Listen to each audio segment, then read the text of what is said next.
கோபம் மனிதனை அழிக்கக்கூடிய மிகப்பெரிய சக்தியா இருக்குது.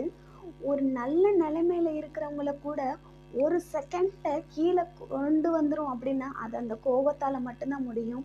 நம்மளுக்கு கோபம் வந்து ஒரு இயற்கையான ஒரு உணர்வு தான். எதுனாலும் நம்மளால கோபப்படாம இருக்க முடியாது. ஆனா, நம்ம கோபம் எப்படி இருக்கணும்னா, நம்மளுடைய கோபம் வந்து நம்ம வந்து பாவம் செய்யாதபடி இருக்கணும். பாவம்னா எப்படி?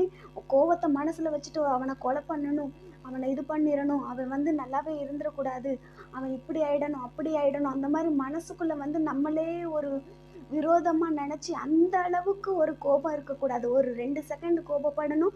அதுக்கடுத்து அப்படிதான். அத அப்படியே விட்டுறணும்.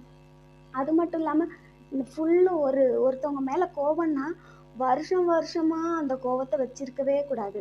ஒரு சூரியன் வந்து உதிச்சு மறையறதுக்குள்ளயே அந்த கோவம் வந்து அவங்க மேல இருந்து தணிஞ்சிரணும். நம்ம யார் மேலயாவது கோவப்பட்டோம்னா, திரும்ப அவங்கட்ட போய் என்ன செய்யணும்? மன்னிப்பு கேட்றணும். அல்லது அவங்க தப்பு பண்ணியிருந்தாலும் சரி, நம்ம தப்பு பண்ணியிருந்தாலும் சரி, நம்ம கிறிஸ்தவங்களா இருந்துட்டு நம்ம வந்து அவங்கள வந்து மன்னிக்கிறது தான் நல்லது.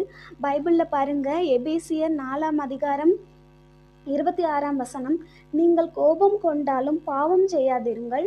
சூரியன் அஸ்தமிக்கிறதற்கு முன்னாக உங்கள் எரிச்சல் தணியக் கடவது. பார்த்தீங்களா? நம்ம கோபம் கொண்டாலும் பாவம் செய்யாம இருக்கணும். அதாவது அவங்கள இது பண்ணிறணும், அது பண்ணிறணும் அந்த மாரி நினைக்காம, மத்தவங்க பண்றது நம்மளுக்கு கோபமா இருக்க தான் செய்யும். அது வந்து நம்ம வந்து இயல்பு. கோபம் வரதான் செய்யும். ஆனா, அந்த கோபத்துல வந்து நம்ம எந்த அளவுக்கு நடந்துக்கிறோம் அப்படிங்கிறது தான் முக்கியம். அது இல்லாம என்ன சொல்லியிருக்கு?